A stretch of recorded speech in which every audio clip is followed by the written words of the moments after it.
Hey everyone, I'm Eleanor. I've hit 67 this year, and just as I thought I'd start relaxing, life tossed me another curveball. But let me backtrack a bit to set the stage for this whole drama. I've spent a good part of my life with George, my husband of over 40 years. We've had our ups and downs, but we stuck together through everything. Then there's our son, Michael. He's been the light of our life. Ever since he was a little boy, scribbling on the walls with crayons, we knew he had something special. Despite knowing the starving artist cliché, we never stopped him from chasing his dream to paint. It wasn't easy, mind you. Money was tight, and the uncertainty of his next paycheck was always looming over us. When Michael turned 30 last year, he dropped the news he was getting hitched to Lucy, his girlfriend of just about a year. We were thrilled, honestly. Lucy seemed nice enough, quiet but polite, and she made our boy happy. That was good enough for us. We went all out for the wedding to give them a day to remember. The first hint of trouble came subtle as a sledgehammer. Lucy had her heart set on a ridiculously expensive wedding dress, something that screamed more demand than request. "Eleanor, I just found the perfect dress," she'd said, flashing her phone with a picture of a designer gown that cost more than what we spent on our first car.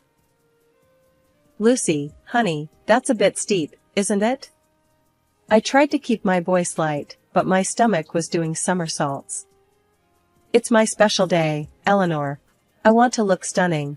You understand, right?" Her tone wasn't mean, but there was a sharpness there that you couldn't ignore. So, I caved. "All right, we'll figure something out." And we did. It set us back a pretty penny, but the look on Michael's face when he saw her in that gown, I told myself it was worth it. After the wedding, we helped them get settled into a cozy apartment downtown. Rents aren't cheap, but we didn't want them starting their married life in some dingy hole in the wall. I remember that morning clearly.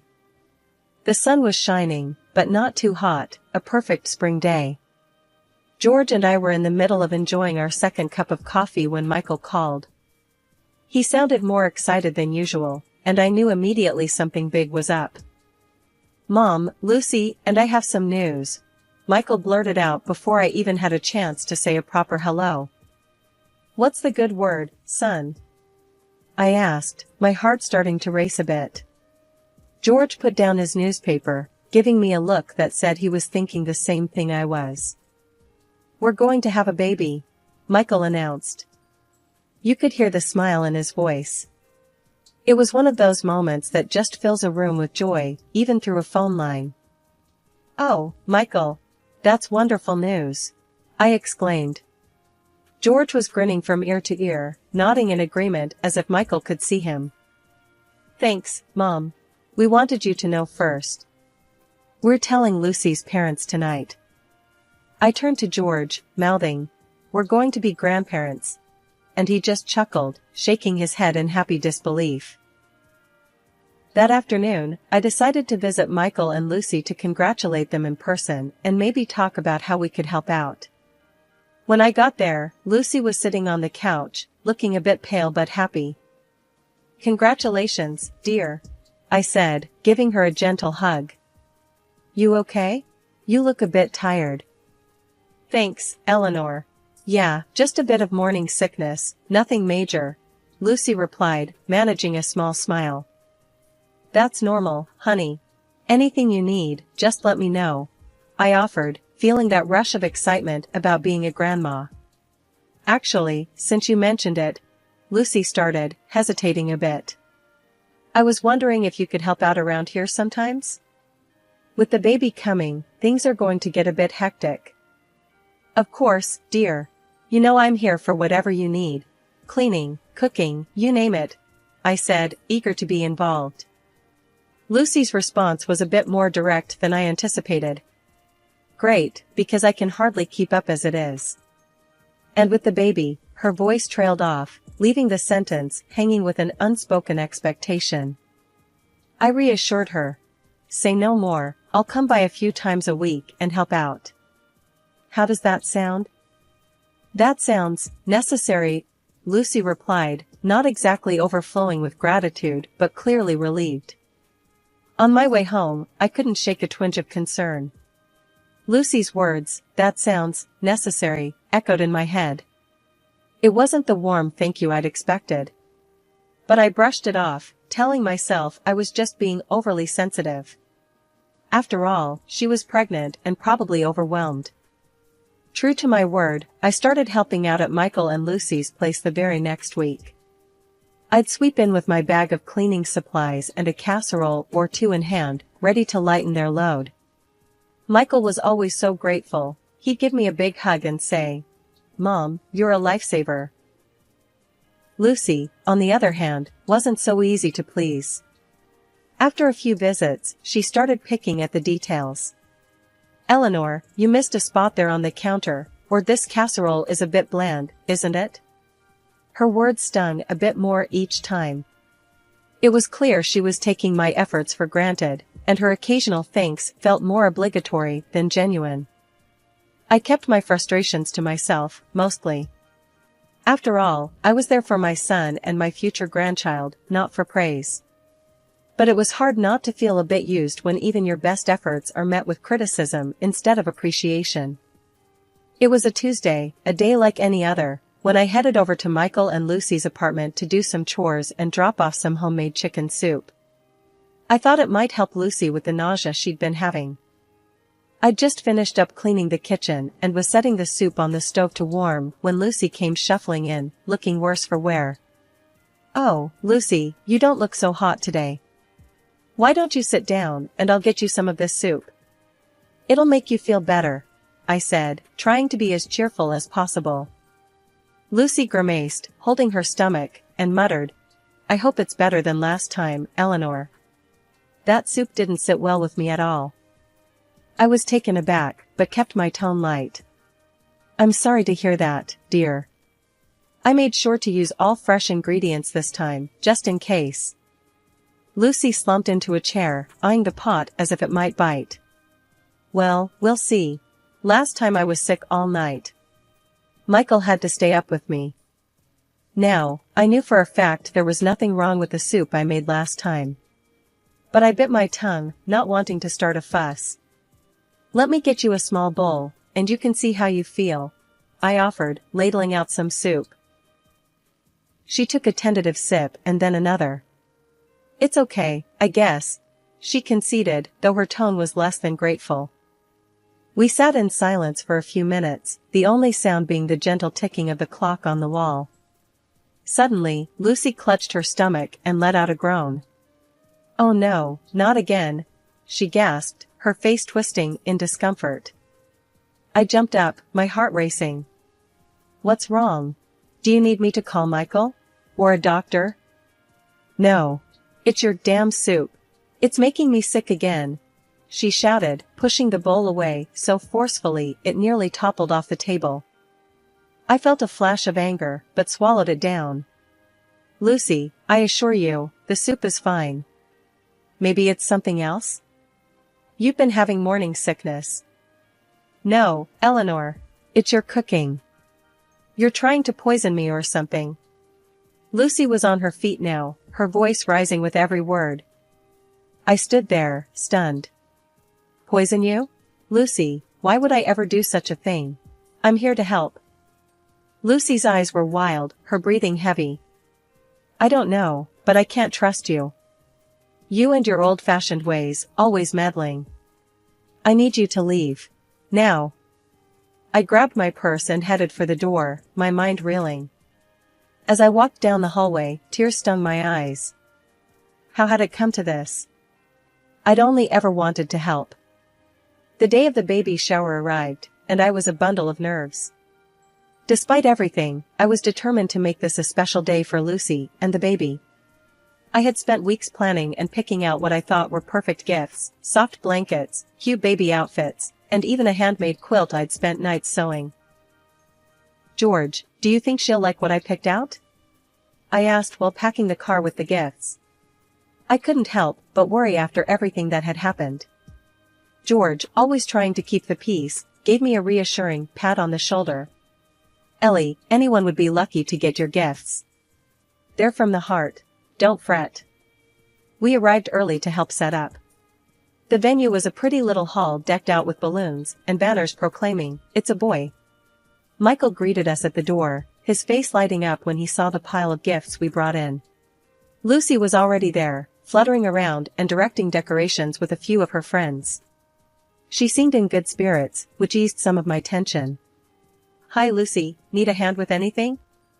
I offered, hoping to break the ice a little.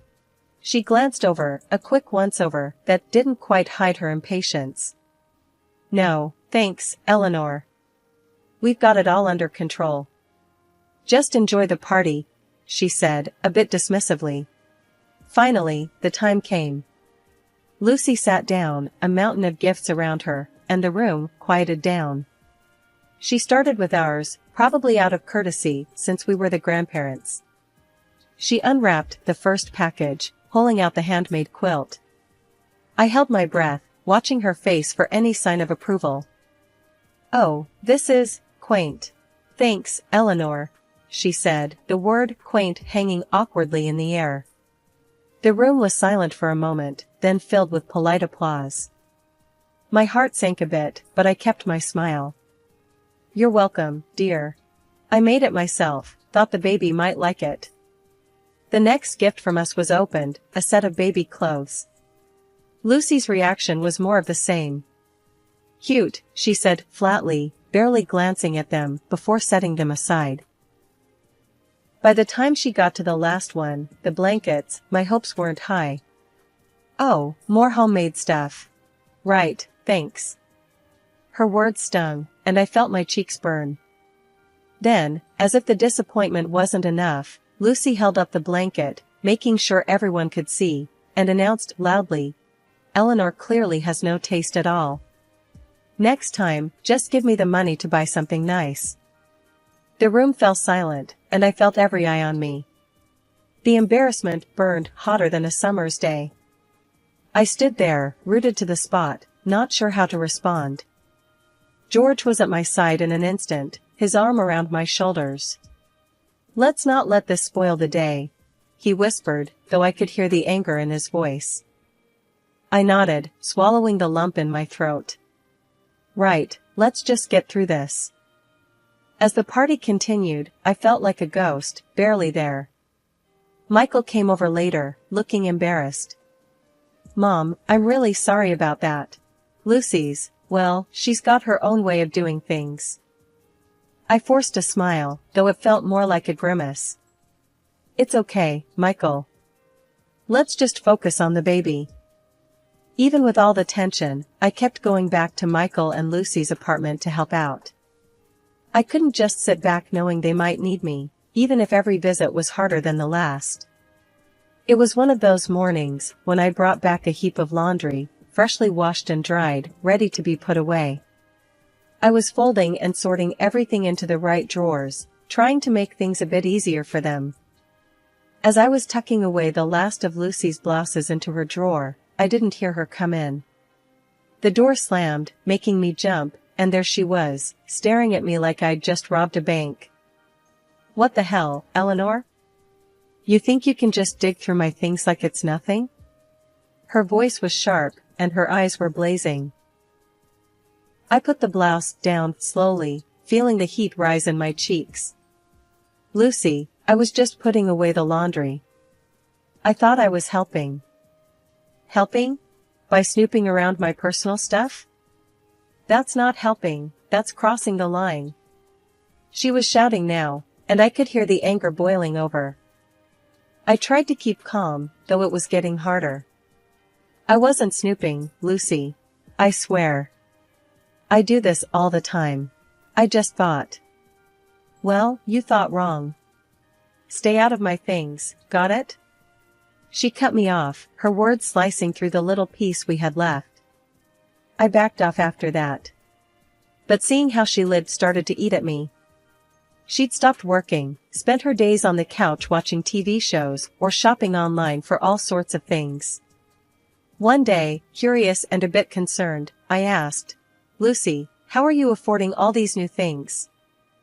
She didn't even pause her scrolling. Michael's doing really well, selling lots of his paintings online. We're fine, Eleanor. That's good to hear, but maybe think about saving some of that. For the baby's education or something? Lucy laughed, a harsh sound that filled the room. His education? Please, that's your family's issue. Michael's making good money because he's talented, not because of anything else. You guys owe me, big time, especially since I'm carrying your heir. Walking out of there that day, I felt heavier than I had in a long time. The drive home was a blur of green lights and honking cars, but I couldn't shake Lucy's words. When I got home, George could tell something was wrong. What happened, Ellie? He asked, concerned. I shook my head, weary to the bone. It's Lucy. She thinks we owe her for having the baby. Like it's some kind of business transaction. George's face hardened, and he took my hand. That's nonsense, Ellie. You know that, right? We don't owe her anything. I nodded, trying to muster a smile. I know, but it doesn't feel great hearing that from your daughter-in-law. After the baby was born, I thought maybe things would start to look up, that maybe Lucy would settle into motherhood once she held her son. But it just didn't turn out that way. Lucy seemed more irritable than ever and didn't bother hiding it from anyone, not even me. One morning, not long after the baby came home, Lucy showed up at my doorstep, unannounced, with the baby in his carrier. Eleanor, I need to catch up on some sleep. Can you watch him today? Maybe your place is quieter, she said, her voice edged with exhaustion. I was worried but agreed. Of course, Lucy. Go get some rest. We'll be fine here. I thought maybe it was just new mother fatigue, but it became a pattern. Lucy would drop off her son at the slightest excuse, saying she needed to meet friends or just to have some me time. And when she was with him, it was as if she couldn't bear the responsibility.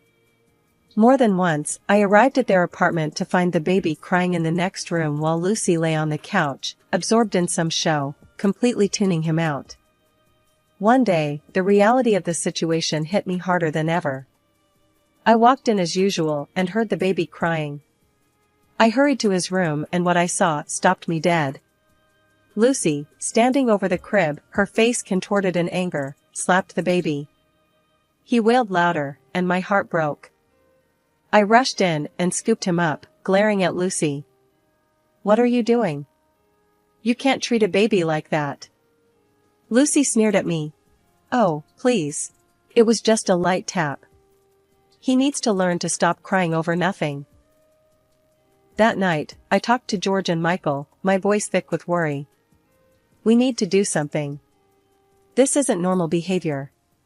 Lucy might be struggling with something serious. Michael looked defeated, the lines deepening around his eyes. I know, Mom.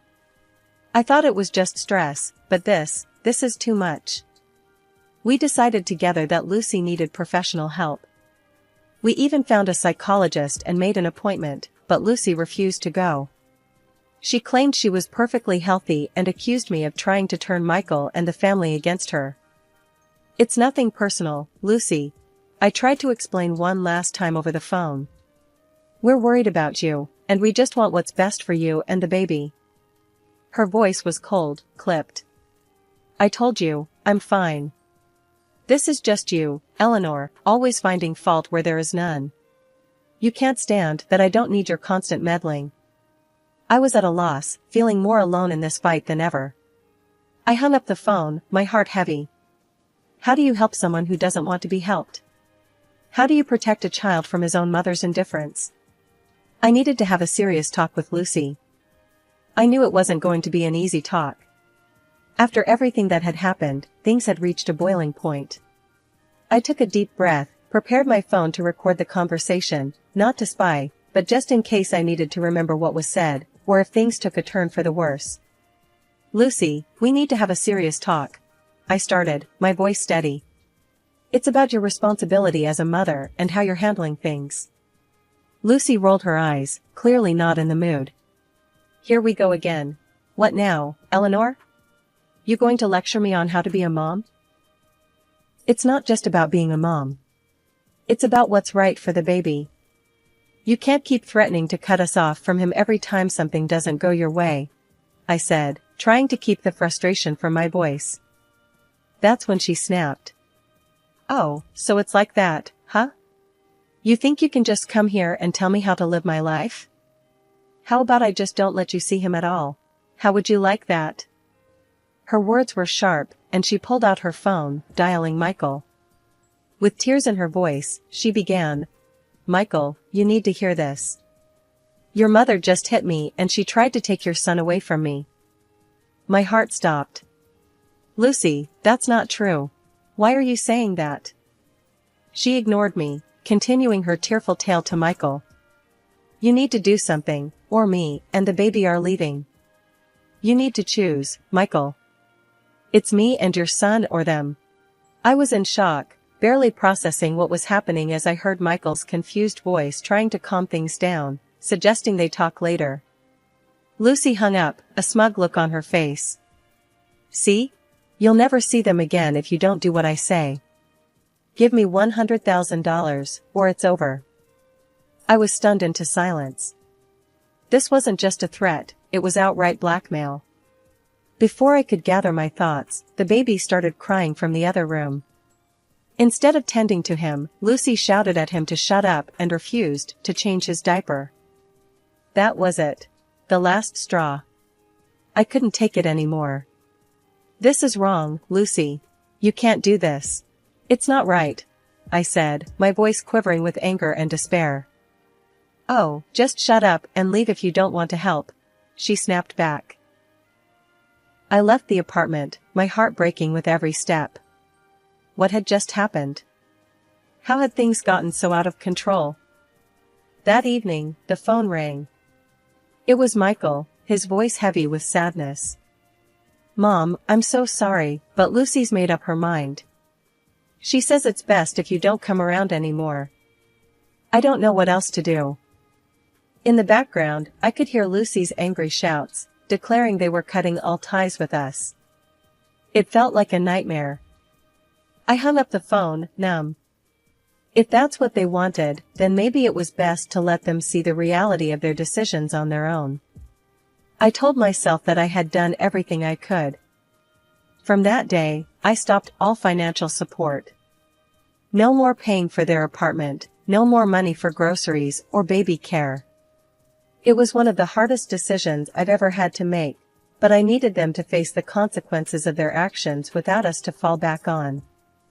2 months of silence had passed before Michael and Lucy unexpectedly showed up at my doorstep. The look on their faces was grim, and Lucy didn't waste any time.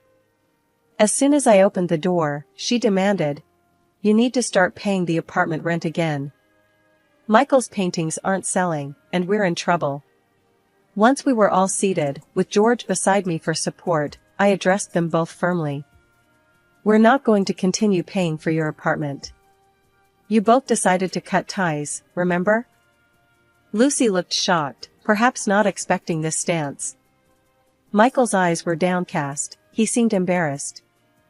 "And there's more," I continued, feeling a mix of anger and relief at finally speaking my mind.